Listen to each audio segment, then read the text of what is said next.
छूट जावे ऐसी इच्छा हो तो सर्वकाल पूजा करो। जो पूजा की समाप्ति करता है वो पाप करता है। जो सर्वकाल पूजा करता है उसका पाप छूट जाता है। पूजा सर्वकाल करनी चाहिए। कदाच आपको शंका होगी सर्वकाल पूजा करना उन्हें हमको हमारा धंधा छोड़ना पड़ेगा। कुछ छोड़ने की जरूरत नहीं है। भगवान की पूजा केवल मंदिर में ही होती है ऐसा नहीं है। मार्ग में भी भगवान की पूजा होती है। घर का काम करते समय भी भगवान की पूजा होती है। किसी भी जीव को ईश्वर का स्वरूप समझ करके बोलो। किसी भी जीव को ईश्वर से अलग न करो।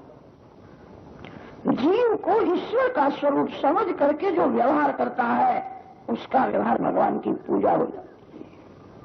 जिसको प्यास लगी है उसको प्रेम से थोड़ा ठंडा जल दो।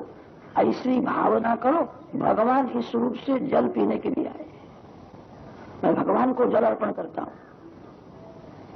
भगवान की भक्ति है। जीव को ईश्वर का स्वरूप समझो। व्यास महर्षि ने ब्रह्म सूत्रों में जीवात्मा का स्वरूप वर्णन किया है। अनेक ऋषियों के मध्य ये है आस्मरथ्य ऋषि, औलोमी ऋषि, बादरी ऋषि। अंतःकरण प्रतिबिंबित चैतन्यं जीवः, अंतःकरणोपहितं चैतन्यं जीवः, अंतःकरणावच्छिन्नं चैतन्यं जीवः। जीवात्मा के स्वरूप में ऋषियों में थोड़ा थोड़ा मतभेद मिलता है। सभी ऋषि जीव को ईश्वर से अलग नहीं मानते। जीव ईश्वर का अंश है। जीव और ईश्वर में जो भेद दिखता है वो वास्तविक नहीं है, औपाधिक भेद। भेद दो प्रकार का होता है, वास्तविक भेद और औपाधिक भेद। गाय और घोड़े का जो भेद है वो वास्तविक भेद है। गाय कभी घोड़ा नहीं हो सकता। जीव ईश्वर का भेद वैसा नहीं है। जीव ईश्वर में जो भेद दिखता है वो औपाधिक भेद है। चावल ही धान है और धान ही चावल है। दोनों एक है। एक होने पर भी भिन्न है। चावल का भात होता है, धान का भात नहीं होता है। चावल के ऊपर छिलका है तब उसको लोग कहते हैं धान है। धान को थोड़ा मार पड़ता है, छिलका निकल जावे, अंदर चावल का दाना। जिस चेतन के ऊपर माया का आवरण है, माया के आवरण के साथ जो चेतन है वही जीव है। माया रहित शुद्ध चेतन ईश्वर है। जीव ईश्वर में भेद दिखता है वो माया से दिखता है। चावल के ऊपर छिलका हो तो उसको धान कहते हैं। छिलका निकल जावे तो अंदर चावल का दाना है। जीव ईश्वर में वास्तविक भेद नहीं है। येन केन प्रकारेण यस्य कस्यापि देहिनः संतोषं जनयेत् राम तदेवेश्वर पूजन। भगवान की पूजा केवल मंदिर में ही होती है। जो भगवान मंदिर में विराजमान है वही भगवान प्रत्येक मानव शरीर में विराजमान। मानव में भगवान की भावना करे तो जगत का बहुत सा दुख कम हो जाएगा। कितने लोग ऐसे हैं उनको मूर्ति में भगवान दिखते हैं, मानव में भगवान नहीं दिखते। मंदिर में भक्ति करने वाला मानव के साथ कपट करता है, पाप करता है। जो भगवान वैकुंठ में है, जो भगवान मंदिर में विराजमान है, वही भगवान प्रत्येक मानव शरीर में भी।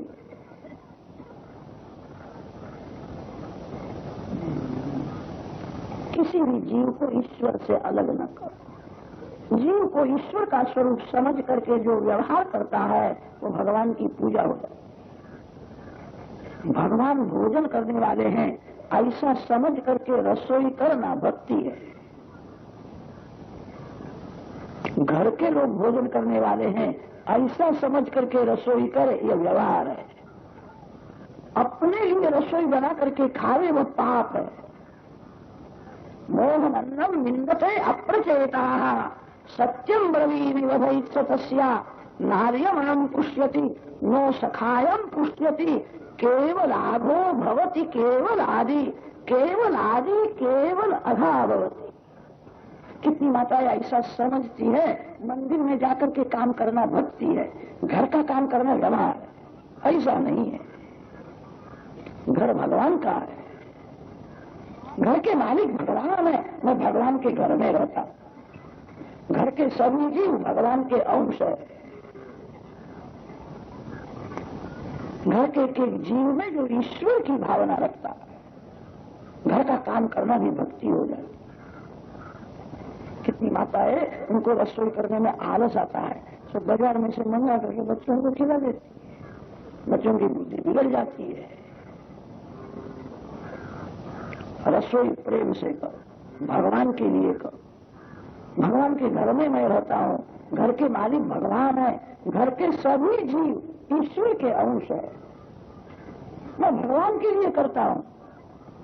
थोड़ी भावना बदल दो, व्यवहार को भक्तिमय बनाओ।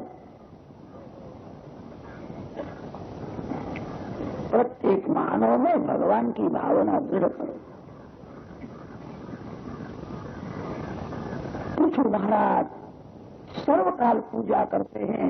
इसका अर्थ यह होता है सभी जीवों को ईश्वर का स्वरूप समझते। मेरे राज्य में कोई भूखा न रहे, मेरे राज्य में किसी के यहाँ झगड़ा न हो, कोई दुखी न हो। जीव को ईश्वर का स्वरूप समझ करके जो व्यवहार किया जाता है वो व्यवहार भक्ति हो जाता है। दिन भर पूजा करो, किसी भी जीव को ईश्वर से अलग न करो। जीव को ईश्वर का स्वरूप समझ करके बोलो। जिसके साथ रहते हो, काम करते हो, उसको ईश्वर का स्वरूप मानो। दुकान में कोई ग्राहक आए, ग्राहक में जिसको भगवान का दर्शन होता है उसका व्यापार भी पूजा है।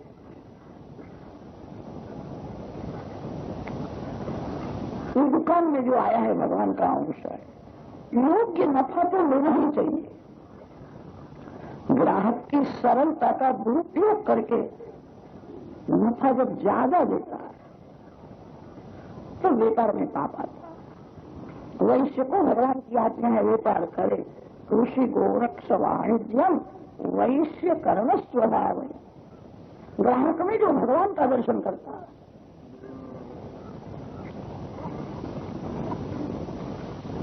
व्यवहार को भक्तिमय बनाओ। दिन भर भगवान की पूजा करो, किसी को भी ईश्वर से अलग न करो।